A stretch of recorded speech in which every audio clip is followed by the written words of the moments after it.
আর সেজদা দিতা না বান্দা? যুবক, ফজরের নামাজ আর কোনোদিন পড়তা না?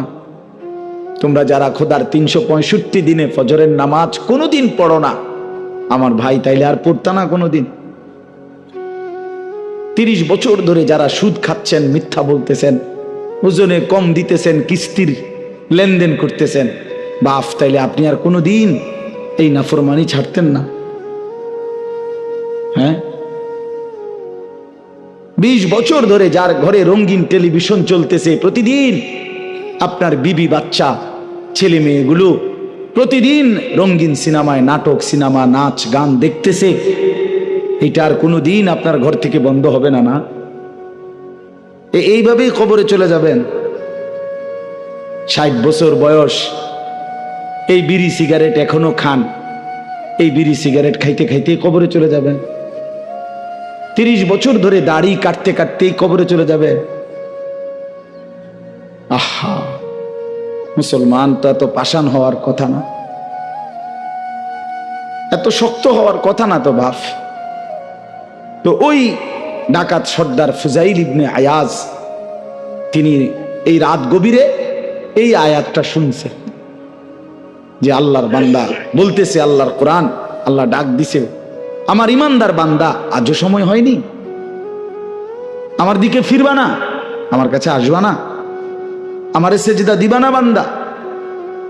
তোমার দিলটা নরম হবে না? তো আমরা কিতাবে পড়ছি, উনি ফাআদবারা, পিছনের দিকে চলে আসছে। ওই ঘরে আর হাত দেয় নাই, দরজা ভাঙে নাই, এই পিছন দিকে আইসা একটা চিৎকার দিয়া আসমানের দিকে তাকাইয়া বলছে, বালা ইয়া রব্বি কাদ আনা, এই মাওলা, সময় হইছে মাওলা, দিলাম ছাইরা মাওলা, নাফরমানের এই জিন্দেগি ছেড়ে দিলাম, গুনাহের এই জিন্দেগি ছেড়ে দিলাম। এই যে ছাড়লেন, এরপরে নিজ এলাকার থেকে জীবনের তরে হিজরত করে মক্কায় চলে গেছেন। কাবা ঘরের পাশে বাকি জিন্দেগি কাটাইয়া জমানার সাইয়্যিদুল আউলিয়া, আউলিয়াদের সর্দার হয়ে গেছে। হ্যাঁ, এজন্য আমার অনুরোধ রইল, এটা যুবকের জিন্দেগি বদলানো দরকার, নওজওয়ানের জিন্দেগি বদলানো দরকার। 10 জন যুবক, 5 জন যুবক, 20 জন যুবক, 7 জন যুবক, অল্প কয়েকজন যুবক ইমানের হিম্মতে যদি বলিয়ান হয়, যুবক যদি নড়ে ওঠে, যুবক যদি সেজদা দেয়, যুবক যদি নিজের ঈমান পেশ করে, আল্লাহর ওয়াদা আছে, আল্লাহ নওজওয়ান বলতেছে, আল্লাহ নওজওয়ান তুই বদলাইলে আমি গোটা জাতি বদলে দেব, আমি গোটা দেশ বদলে দেব, গোটা দেশ। আসহাবে কাহাফের ঘটনা আছে কোরআন শরীফে। মাত্র 7 জন যুবক ইমানদার হইছে, পুরা দেশ মূর্তি পূজক, বাপ মা 14 গোষ্ঠী শুদ্ধা, দেশের প্রধান জনগণ সবাই মূর্তি পূজা করত, শিরিক মুশরিক ছিল। সেখান থেকে মাত্র 7 জন যুবক ঈমান আনছে আল্লাহর উপরে, দেশবাসীকে ছেড়ে দিছে, কুফরির রাস্তা ছেড়ে গুহায় আশ্রয় নিছে। আল্লাহ তাআলা কাছে দোয়া করছে গুহায় ঢুইকা, রব্বানা আতিনা মিন লাদুনকা রাহমা, আল্লাহ আপনি আমাদেরকে আপনার পক্ষ থেকে রহমত দান করেন। ওয়া হাইয়্যি লানা মিন আমরিনা রাশাদা, আল্লাহ আপনি আমাদেরকে আমাদের জিন্দেগির পথ কি করব আমরা, আমাদের সঠিক গন্তব্য আপনি সহজ করে দেন, আপনি দিক নির্দেশনা দেন, আমরা এখন কি করব। আমি মজা করে বলি, কোরআন শরীফে আছে, আল্লাহ যেন বলছে, আচ্ছা অনেক বড় হিম্মত করছো যুবক, পুরা জাতির মোকাবেলায় নিজেরা ইমানদার হয়ে আমি আল্লাহর কাছে আসছো, কষ্ট হয়েছে তোমাগো, একটু ঘুম যাও, একটু শো খাইতো, যা হইব ফর হইব হঠাৎ তুইটা, বুঝেন নাই কথাটা? আগে এখন একটু কি করো, ঘুমাও, শুধু শো। দিল শোয়াইয়া 309 বছর। ওয়ালাবিসু ফি কাহফিহিম 300 ওয়াজদাদু 9। আল্লাহ বলেন আমি তাদেরকে ঘুম পাড়াইয়া রাখলাম গুহায় 309 বছর। কয় বছর? 309 বছর মানে 24 ঘন্টা। কি বুঝছেন আপনি? 309 বছর। তো আমার বলা হলো যে ছেলেগুলো যেন জিজ্ঞাসা করলো, আল্লাহ বললাম আমার জাতির জন্য দিক নির্দেশনা দেন, আমাদের জীবনের পথ বলে দেন, কি করমু? আপনি দিলেন হোতাইয়া। বুঝেন না? আল্লাহ তাআলা যেন বললেন, বান্দা শোনো, তোমরা ঘুমাও, তোমাদের ঈমান, তোমাদের হিম্মত আমি আল্লাহর এমন পছন্দ হইছে, তোমাদের ঈমানের বরকতে, হিম্মতের বরকতে তোমাদেরকে ঘুমের আই খাই আমি আল্লাহ পুরা জাতি আমি আল্লাহ বদলে দেব।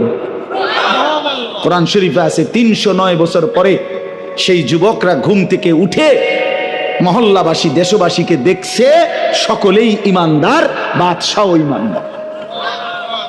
হ্যাঁ, যুবক শুধু নিজের অধিকার চাইছিল, নিজের কোটা প্রত্যাহার চাইছিল। হ্যাঁ, আল্লাহ বলছি ঠিক আছে, লড়ে চড়ে উঠছ তো পুরা জাতি বদলে দেবো, যা। বুঝেন? এই যুবক নড়লে আল্লাহ পছন্দ করে, নওজোয়ান নড়ে উঠলে কি করে? আল্লাহ খুশি হয়, খুশি হয়। এজন্য আমি অনুরোধ করলাম, মুসলমানের নওজোয়ানকে পরিবর্তনের ফিকির করেন বেশি, ইসলাহি মজলিসের ইন্তজাম করেন।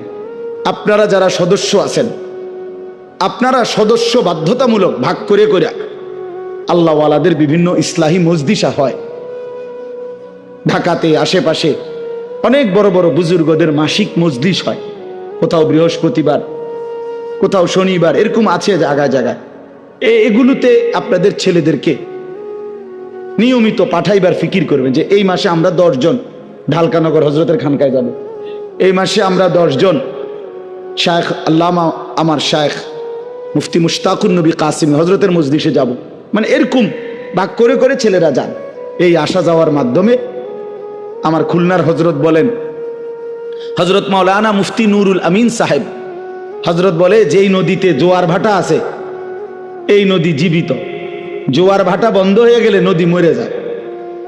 তো যে আল্লাহওয়ালা, যেই মুমিন, যেই মুসলমান আল্লাহওয়ালা হক্কানি রব্বানি মুত্তাকি ওলামায়ে কেরামের কাছে আসা যাওয়া করে, এই মোহব্বত, এই সম্পর্ক জীবিত।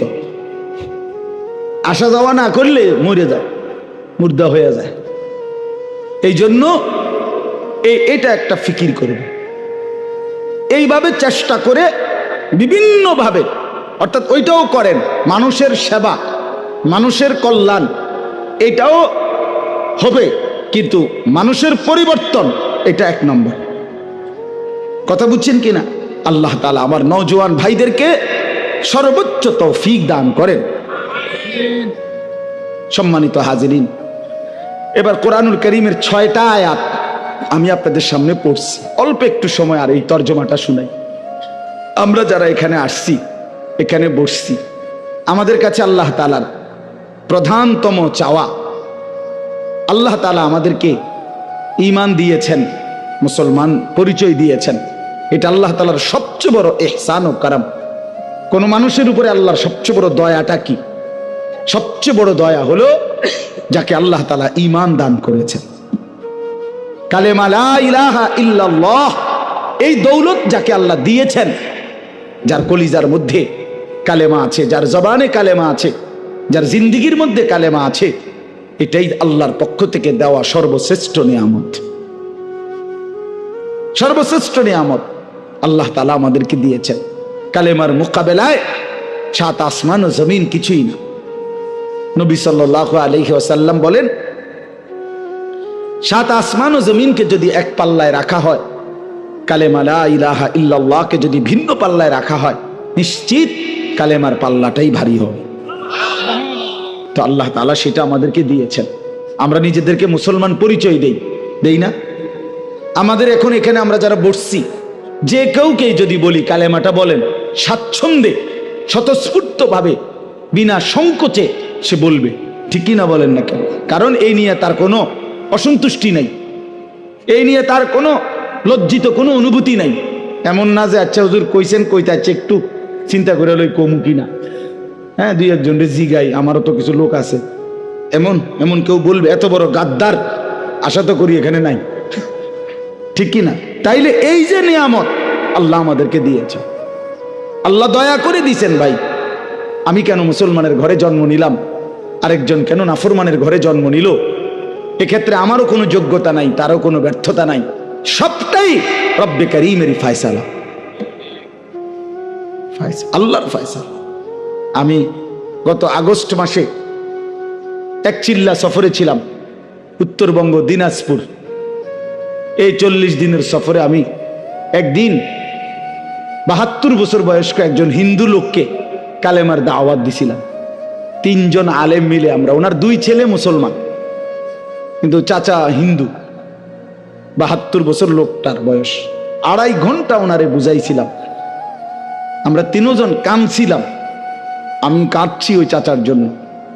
কতভাবে বললাম ওনারে, কত কিছু বললাম, সর্বোচ্চ শক্তি দিয়া বলছি, মহব্বত দিয়া, চোখের পানি দিয়া বলছি, চাচা উনি এটা বলে ঈশ্বর অদ্বিতীয়, ঈশ্বরের কোনো অংশীদার নাই, তাই বলছি চাচা এইটাই কালেমা, এই কথাইটাই আমরা লা ইলাহা ইল্লাল্লাহর অর্থ এইটাই।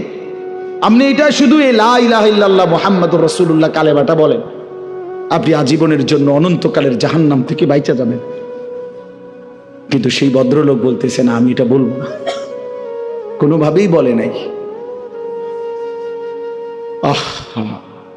তো আমি আমার 26 জন সাথী ছিলাম, আমরা 16 জন আলেম এক জামাতে আমরা ছিলাম। তো এই জামাত সাথীদের কাছে আইসা আমি বললাম, দেখেন 72 বছর বয়স্ক একটা লোক আজ জীবনের 72 বছর পার করে ফেলছে, কিন্তু কোনোদিন তার জবান দিয়ে তার মালিকের নাম উচ্চারণ হয়নি। আর আমি আপনি নওজোয়ান ভাই, তোমরাও শোনো ভাই, সেই ছোট্টবেলায় 2 বছর বয়স থেকে মায়ের মাধ্যমে, বাবার মাধ্যমে, মক্তবের হুজুরের মাধ্যমে কত হাজারবার এই পর্যন্ত আমরা এই কালেমা এই জবান দিয়ে উচ্চারণ করতে পারছি। এই সৌভাগ্য, এই সৌভাগ্যের কি দিয়া আমরা বিনিময় দেব? আল্লাহ তাআলা আমাদেরকে কত বড় নিয়ামত দিছে, কত বড় নিয়ামত। অনেক লোক দেখছি এই উত্তরবঙ্গে দিনাজপুর প্রকাশ্যে, সেখানে খ্রিস্ট ধর্ম একেবারে খোলামেলা খ্রিস্ট ধর্ম প্রচার করা হয় প্রকাশ্যে। এই নিকৃষ্ট কাদিয়ানি কাফের প্রকাশ্যে তাদের মতবাদ সেখানে প্রচার বাংলাদেশে। হ্যাঁ, অথচ গোটা পৃথিবীর ওলামায়ে কেরাম, সারা পৃথিবীর মুসলমানের সর্বসম্মত আকীদা, কাদিয়ানীরা 100 কাফের, 100 কাফের, 100 কাফের, 100। কাদিয়ানী কোন মুসলমানের জাররা পরিমাণ, ইসলামের জাররা পরিমাণ কোন অংশ কাদিয়ানীদের মধ্যে নাই। শেখুল ইসলাম, আমাদের আমির হেফাজত আল্লামা শাহ আহমদ শফি রহমাতুল্লাহ আলাইহির মৃত্যুর পূর্বের শেষ তামান্না ছিল এদেশের লক্ষ আলেম ওলামা, সর্বস্তরের মুসলিম জনতার এটা আজীবনের দাবি যে কাদিয়ানীদেরকে রাষ্ট্রীয়ভাবে অমুসলিম ঘোষণা করা হোক। আমরাও দাবি করি, আমরা বলেই যাব কাদিয়ানীরা বেঈমান, কাদিয়ানীরা কাফের, ওদেরকে অমুসলিম ঘোষণা করা হোক। একদিন সফলতা আসবে ইনশাআল্লাহ, একদিন মুমিনের বিজয় হবে ইনশাআল্লাহ। এই কথা বাংলাদেশে একদিন প্রতিষ্ঠিত রাষ্ট্রীয়ভাবে হবে ইনশাআল্লাহ। তো বলতেছিলাম যে আমি আপনি ভাইয়া, আল্লাহ তাআলার বহুতই বড় ইহসান। আল্লাহ তাআলা আমাদেরকে ঈমান দান করেছেন। আমরা ছোট্টবেলা থেকেই মুসলমানের পরিচয় পাইছি, ছোটবেলা থেকেই কালেমা উচ্চারণ করতে পারছি। ছোট্টবেলায় মায়ের পেট থেকে বের হওয়ার পরেই আমাদের ডান কানে আজান, বাম কানে ইকামত দেওয়া হয়েছে। আমাদেরকে কত হুজুর মাওলানা সাহেবের কোলে দিয়া আমাদেরকে দোয়া করায় দিছে। তাইলে কতভাবে আল্লাহ তাআলা আমাদেরকে ইসলামের পরিচয়, কালেমার পরিচয় দান করছেন, সেইটা আমরা ভুলে যাওয়া, প্রত্যাখ্যান করা, বিশ্বাস করেন এটা ইনসাফ হইতে পারে না, এটা ইনসাফ না, এটা বিবেকের দাবি না। আমি আল্লাহকে ভুলে গেলাম, আমি রসুলকে ভুলে গেলাম, আমি আমার জিন্দেগি থেকে ইসলামকে প্রত্যাখ্যান করলাম, এটা ইনসাফ না বাপ। আপনি জানেন না, আজকে হয়তো এটার কদর আমরা বুঝলাম না আর কি, কিন্তু যেদিন চক্ষু বন্ধ হবে, মৃত্যু হবে, সেদিন থেকে নিয়ে হাসরের ময়দানে আল্লাহর কসম, ঈমানের কি দাম বা ঈমানের কি প্রয়োজন ছিল সেটার কদর বুঝা যায়। আজকের দুনিয়াতে তো আল্লাহ তাআলা সবাইকেই খাইতে দেয়, পড়তে দেয়, দুনিয়া ভোগ করতে দেয়। কুলু ওয়া তামাত্তাউ কালিলান ইন্নাকুম মুজরিমুন। আল্লাহ তাআলা বলে, বান্দা দুনিয়ায় সামান্য সময়ের জন্য খাও এবং ভোগ করো, ইন্নাকুম মুজরিমুন, কিন্তু মনে রেখো তোমরা নাফরমান, পাপী। যারা নাফরমানি করছো আমি খাইতে দিচ্ছি, যারা কুফরি করছো আমি খাইতে দিচ্ছি, যারা মুশরিক শিরিক করছো, নাস্তিক মুরতাদ বেঈমান বেনামাজি বেহায়া বেশরম সুদখোর হারামখোর জিনাখোর বেবিচারী মদখোর নেশাখোর গাঁজাখোর বাবাখোর ফুট্টাখোর ইয়াবাখোর, আরে নিকৃষ্ট দুশ্মন, আল্লাহ বলে তোরে আমি দুনিয়ায় খাইতে তো দিলাম, পড়তে তো দিলাম, তো মনে রাখিস নাফরমান, মৃত্যু থেকে নিয়ে হাসরের ময়দানে আমার নাফরমানির কারণে ওই জায়গায় আখিরাতের ময়দানে এক ঢোক পানিও নাফরমানের কপালে মিলবে না, নাফরমানের কপালে। এই জন্য দোস্ত, আমার বন্ধু, আমার নওজোয়ান সাথী, তুমি এক ওয়াক্ত নামাজ পড়ো না, সারাটা দিন সারাটা রাত মোবাইলে উলঙ্গ ছবি, নর্তকীর নাচ, জিনা আর বেবিচারের দৃশ্য দেখো, না মার ইজ্জত রক্ষা করলা, না বাবার সম্মান রক্ষা করলা, না ধর্মের ইজ্জত রক্ষা করলা, না কোরআনের সম্মান রক্ষা করলা। মনে রাখো, তুমি মনে করছো সুস্থ আছো, ভাত খাইতে আসো, ঘুম যাইতে আসো, কোনো অসুবিধা হয় না এত নাফরমানির পরে। না রে বন্ধু, দুনিয়া আল্লাহ তাআলা এমনি খাওয়ায়, ডাকলেই খাওয়ায়, না ডাকলেও খাওয়ায়, সেজদা দিলেও খাওয়ায়, না সেজদা দিলেও খাওয়ায়। দুনিয়া আল্লাহ তাআলা কুত্তারও খাইতে দেয়, দুনিয়া আল্লাহ তাআলা শুকররাও খাইতে দেয়। বেটা, দুনিয়া ভোগ করা আহামরি কিছু না, আহামরি কিছু না। যৌন চাহিদা মানুষের যেমন পূরণ হয়, যৌন চাহিদা কুকুর বিড়ালেরও পূরণ হয়, কুত্তারও ছাও হয়, বিড়ালেরও বাচ্চা হয়। কথা বলেন না কেন? এইটা কোনো আহামরি কিছু না দোস্ত। বাতকতুটি খাওয়ানোর নাম কোনো সফলতা না, করতে কতক্ষণ হুইতালাই তাইলে এটা কোনো সফলতা না। যৌন চাহিদা পূরণ করলে এটা কোনো সফলতা না, দুনিয়া কোনো সফলতা না। এ তো জন্তু জানোয়ারেরও পূরণ হয়। ऐसे रहे या वैसे रहे, वहां देखना कैसे रहे। এখানে তো এমনি বা হেমনে রয়েই গেলা, কিন্তু দেখার বিষয় তো হলো ওয়াহা কেসা রাহনে, সেখানে কেমনে থাকবা, কবরে কেমনে থাকবা, হাসরের ময়দানে কেমনে থাকবা, বেনামাজি সন্তান কেমনে জিন্দেগি কাটাইবা। এই জন্য আমি আপনাদের কাছে বলতে চাচ্ছি, মূল কথা এটাই, আল্লাহ তাআলা আমাদেরকে ঈমানের দৌলত দিয়েছেন, মুসলমানের পরিচয় দিয়েছেন, একটি শ্রেষ্ঠ কিতাব কোরআন দিয়েছেন, শ্রেষ্ঠতম রসুল দিয়েছেন। আল্লাহ তাআলা শ্রেষ্ঠ মালিক, ইসলাম আমার শ্রেষ্ঠ ধর্ম, আমি নষ্ট হব কেন? আমার ভাই বুঝছেননি আমার কথা? আল্লাহ যার রব, নবী মুহাম্মদ সাল্লাল্লাহু আলাইহি সাল্লাম যার রসুল, কোরআন যার কিতাব, ইসলাম যার ধর্ম, সে চরিত্রহীন হবে কেন? কিসের অভাবে আমরা নষ্ট হয়ে গেলাম? কিসের অভাবে বরবাদ হইলাম? চারটি সর্বশ্রেষ্ঠ নিয়ামত, আল্লাহ সর্বশ্রেষ্ঠ, নবী সাল্লাল্লাহু আলাইহি সাল্লাম সর্বশ্রেষ্ঠ, কোরআন সর্বশ্রেষ্ঠ, ইসলাম সর্বশ্রেষ্ঠ। চারটি সর্বশ্রেষ্ঠ নিয়ামত আমার আপনার কাছে থাকার পরেও আমি চরিত্রহীন হলাম কেন? আমি বরবাদ হব কেন? ফেরেশতারা জিজ্ঞাসা তো করবে। বিশ্বাস করেন, এই বেটা, এত বড় চারটি শ্রেষ্ঠ সম্পদ থাকার পরে তুই কেমনে জাহান্নামী হইলি? তুই কেন জাহান্নামী হইলি বান্দা? কেন না ফরমানি করলি? কিসের অভাব? এই জন্য আপনাদের কাছে আমি অনুরোধ করছি, রাত হয়ে গেছে, মেহেরবানি করে আপনারা ভাবতে শিখেন। আখেরাত যদি আমরা ভুলে যাই, আল্লাহকে যদি আমরা ভুলে যাই, আমাদের মৃত্যু পরবর্তী যদি জিন্দেগি ভুলে যাই, তো এই মুসলমান পরিচয় দিয়ে হলোটা কি? এই ইমানের পরিচয় দিয়ে হলোটা কি? আমারে আল্লাহ মোমেনের ঘরে দিয়া লাভটা হলো কি? কোরআনুল কারীমে আছে, ফাবিআইয়ি হাদিসিন বা'দাহু ইউমিনুন। শুনতেছেন? আল্লাহ তাআলা বলেন, বান্দা, আমি আমার সর্বশ্রেষ্ঠ কথা কোরআন 23টা বছরে নাজিল করেছি। এই কোরআন আমার কালাম, 23 বছরে আমি আমার রসুলকে তোমাদের জন্য পাঠিয়েছি। এত বড় শ্রেষ্ঠতম কথা কোরআন, এত বড় শ্রেষ্ঠতম রসুল, তোমাদেরকে দেওয়ার পরে আর কি বললে, ওই ভাই শুনেন না, আর কি বললে, ফাবি আইয়ি হাদিস, আল্লাহ বলে বান্দা আমি আর কি নাজিল করলে, আর কোন কিতাব পাঠাইলে, আর কোন রসুল পাঠাইলে ইউমিনুন তুমি ইমানদার হইতা, সেজদা করতা, আর কেমনে বললে, আর কোন নবী পাঠাইলে?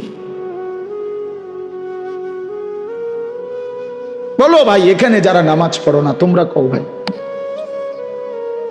একজনই বুঝুক। নবী সাল্লাল্লাহু আলাইহি সাল্লাম জিজ্ঞেস করবে হাসরের ময়দানে, উম্মত 23টা বছরে আমি কি পরিমাণ কাঁদছি জানো না? আমি আর কত কাঁদলে তুমি নামাজ পড়তা? আমি তায়েফের রক্তে পাথরের আঘাতে আমার পিঠটা ছিদ্র করে ফেলছি চালনির মতো। আমি 14 দিন ক্ষুধার কষ্টে পেটে পাথর বাঁধছিলাম 2টা। আমার ঘরের চুলায় 3 মাস কোনোদিন, আম্মা জান আয়েশা নবীর স্ত্রী বলছে যে খোদার কসম 3 মাস কোনোদিন চুলায় আগুন জ্বলে নাই।